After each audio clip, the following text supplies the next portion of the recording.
Good morning and happy Purim.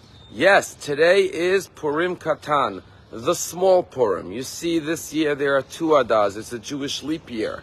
So we celebrate Purim in the second Adar. But since today is the 14th day of Adar 1, today is called the minor Purim.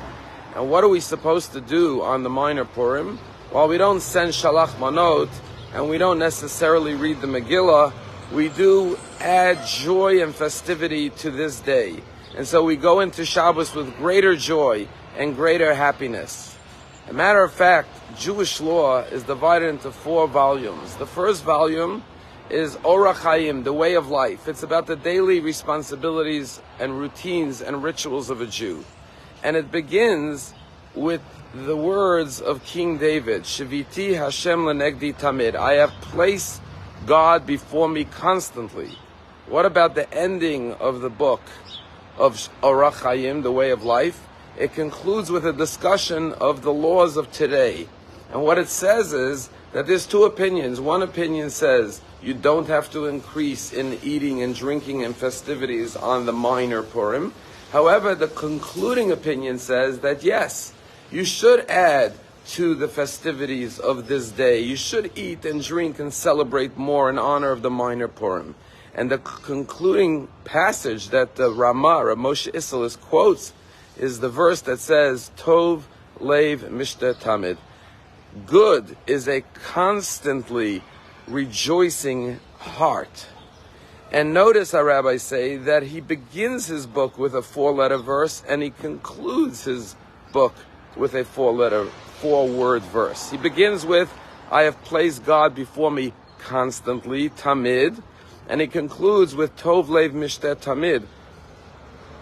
Good is a rejoicing heart constantly, because these are the 2 constants of life. We always have to place God before us, which is good news. God is always before us. We are always in the presence of God, because as he says, when you know you're in the presence of a king, you act and speak entirely different than when you're not in the presence of the king. So recognizing the truth that wherever we go, every moment of our lives, we're in the presence of God, the King of all kings, we will act more righteously and nobly in all of our words, deeds, and actions, and all of our personal relationships, and in the presence of God. And then he concludes, good is a constantly rejoicing heart. Because what he's saying is you need these 2 constants in life. And how do you get to the constant rejoicing of every moment of your life? By knowing that you're in the presence of God every moment. By recognizing that you're never disconnected from God, you have the ultimate fulfillment, satisfaction, and noble and righteous behavior that leads to real happiness. You see, there's real happiness and counterfeit happiness. There's real pleasure and counterfeit pleasure. There's real bliss and counterfeit bliss. When we have material pleasures, there's the before, during, and after. Before, we're so excited to have this pleasure. During, it feels good, but we know it's temporary. It's going to be over soon. And afterwards, sometimes we have a feeling of emptiness because it wasn't a fulfilling, meaningful happiness. But when we do a good deed, a righteous act, an act that expresses a true essence of our soul and our connection to God, the bliss, the joy, the pleasure never ends. The memory of that good deed or that loving moment lives on forever and ever. And so therefore, Rabbi Moshe Isserles, the Ramah in Code of Jewish Law, says, how do you achieve a constantly joyous heart? By constantly recognizing that you're in the presence of God. You know, next Sunday, we're having a day of learning at the Hilton Hotel in downtown West Palm Beach. I encourage everyone to sign up. We're bringing in 3 extraordinary rabbis and teachers. And from 9:30 till 3, we're going to learn Torah. Why? Because it's the month of Adar. And we're going to be starting the 2nd month of Adar. We have to increase our joy. And the greatest joy comes through learning Torah and living by the precepts and the laws of the Torah.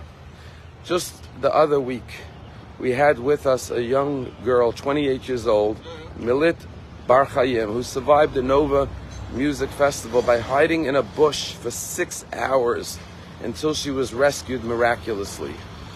And she told her story, and she talked about the high point and the low point of her 6-hour ordeal.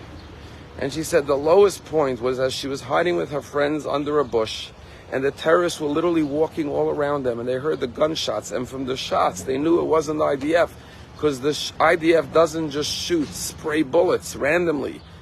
They just shoot one bullet at a time. So from the sounds of the gunshot, having been in the army, they knew it was the terrorists, and they were fearing for their lives.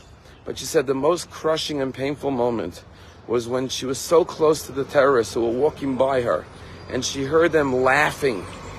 And when she heard them laughing, she was so pained and disgusted to hear that not only are they carrying out such evil, killing all of her friends at the Nova Music Festival, she saw them falling as the bullets hit them, but they're laughing, they're rejoicing, they're getting pleasure from it. And she knew at that moment that they would have no mercy. And then she said the high point of her captivity was when she was about to give up. She thought, it's over. It's better I should die, she said, rather than they should catch me and God knows, rape me and do terrible things to me. And she was almost wishing death that a bullet or a missile should hit her. And suddenly, as she was communicating by text with her family, her younger brother, who's 10 years younger than her, he's 18 years old, who she always had a very close relationship to. She was like a second mother to him. He idolized her. And she was texting with him and the family. And he texted her and he said, Milit, in Hebrew, I have 1,000% confidence in you that you're going to survive. And she said, getting that message from her younger brother, that he believes in her and he's waiting for her to get home, gave her this new surge of strength and confidence. And she came up with that idea at that point to post on her Instagram page, does anyone know how we could be rescued? We're hidden here under a bush. And that's when she got a message from someone she doesn't even know, saying there's a man by the name of Rami Davidian who is saving people, reach out to him. And sure enough, Rami was the one who rescued her. And she says, my relationship with my brother and those words of love and encouragement that he gave me, that faith and confidence he placed in me is literally what saved my life. You see, those Hamas terrorists were also getting joy and pleasure. They were laughing. But that's not the pleasure, obviously, or the joy that we want in life. We want the joy and the pleasure that comes from knowing that God is in our presence and we are in his presence constantly. That brings the true, meaningful, and fulfilling joy and happiness in life. The joy that Milit could have and her brother could have, knowing that it was their love, their enduring, everlasting bond of love that saved them. That is the joy we want, the constant joy that comes from the constant recognition that we are in the presence of God constantly. Have a happy Purim Katan. Let's make it a joyous day. Let's celebrate Shabbat with joy. And let us pray for the joy, the true joy, the meaningful joy of each and every one of us and the Jewish people everywhere, especially in the land of Israel. Have a Shabbat Shalom.